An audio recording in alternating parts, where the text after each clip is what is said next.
Today's video is unscripted, and I feel like it's important to make this video for those who are looking to buy new cameras and a new phone. And I want to talk about the iPhone 16 Pro, specifically the colors and its potential. Because I was editing footages that I got from my business trip, capturing videos of my product, and I suddenly had this epiphany that, man, the iPhone 16 Pro has a lot of potential when it comes to color. Because there were so many times when I feel like I actually prefer the footage on my 16 Pro more than my professional cameras, the A7 IV, and I truly do. The colors, the colors that I prefer when it comes to editing is moody and rich in contrast, and I feel like it's a lot easier to bring that look out of the 16 Pro more than the A7 IV. It's not that much different, but personally I feel like it's a lot easier to bring that look out of my iPhone cameras. And that is why I want to make this video, because I feel very excited to know that my iPhone 16 Pro can actually replace my A7 IV in a lot of my product shoots. I just want to add a bit of context. It can replace only when it comes to video. When it comes to photo, I feel like the iPhone 16 Pro RAW photo is great, but it doesn't have that shallow depth of field effect and that focus point where, it focuses on a certain part and the other part looks more natural. I don't feel it yet from the iPhone photos capability. I still prefer the A7 IV, but when it comes to video, man, the iPhone 16 Pro, the colors definitely is not something that we should really have a problem with. And it's been surreal as well as reassuring to know that when I go on a trip and there are opportunities to capture great moments and I don't have my professional cameras with me, I can rely on my iPhone to capture that cinematic moment, and has so much potential when it comes to color grading. Now I use the Blackmagic Cameras app. I set it up as an action button right here, and I shoot in Apple Lock HEVC recording. Personally, I don't shoot in ProRes. I honestly do not see the difference when it comes to quality.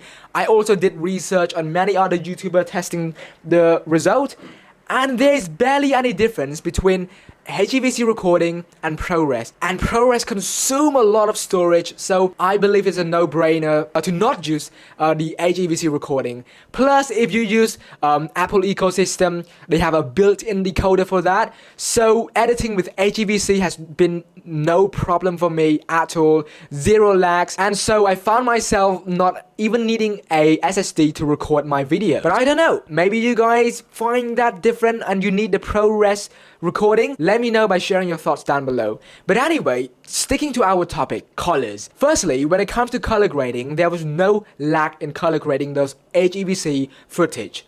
I was able to differentiate and bring up the contrast in the footage easy, bring up the saturation, changing color, the hue, the luminosity. Basically, I was able to apply a lot of custom setting to my footages. Another thing is that if you shoot the video based on a recommended ISO setting, I barely notices any noise in my footage. Another thing is that I never used the iPhone 15 Pro before, but I did borrow a friend's camera to test the ultrawide capability. And between the 15 Pro ultrawide and the 16 Pro ultrawide log recording, I prefer the 16 Pro a lot more. I notices less noise on the 16 Pro, and I believe just that alone, if you're coming up from an old phone like me, I would recommend you to go for the 16 Pro just for that. Plus the efficiency, the camera, the battery life, I would just recommend to go for the 16 Pro. But yeah, like I was saying, while I was editing footages of the A7 IV and the footage of the iPhone 16 Pro, there was zero difference in terms of, I would say, compatibility. And both footage looks great. And I feel like my genuine excitement to see such great potential on the iPhone 16 Pro led me to make this video, because I feel like a lot of people are not talking about it enough.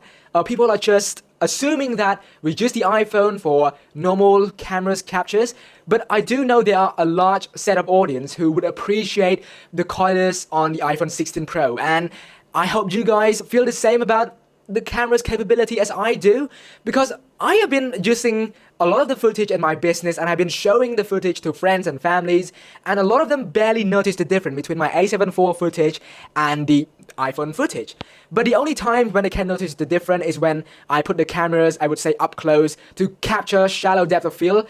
Obviously, we cannot beat physics. The cameras have lenses, whereas the iPhone, the sensor size is a lot smaller.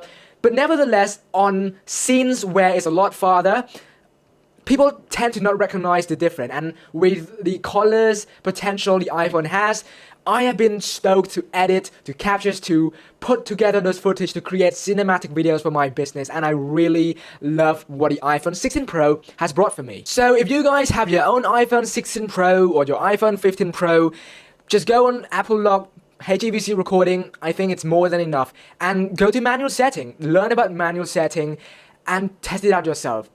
Apply color grading, maybe try your own LUT, and you'll see what I was talking about. So yeah, today's video, I just want to share with you guys these unscripted thoughts that I had in my brain that I'm afraid I will forget about it, but I'm genuinely very excited about what I can do with my iPhone 16 Pro. So maybe you guys can share your thoughts as well about your feeling of the phones and the camera's capability. I will be replying to them, and hopefully you guys enjoy today's video. Make sure you leave your thoughts below or your questions if you have any. And thank you guys so much for watching this video, and I will see you all in the next one. Thanks, goodbye, and peace.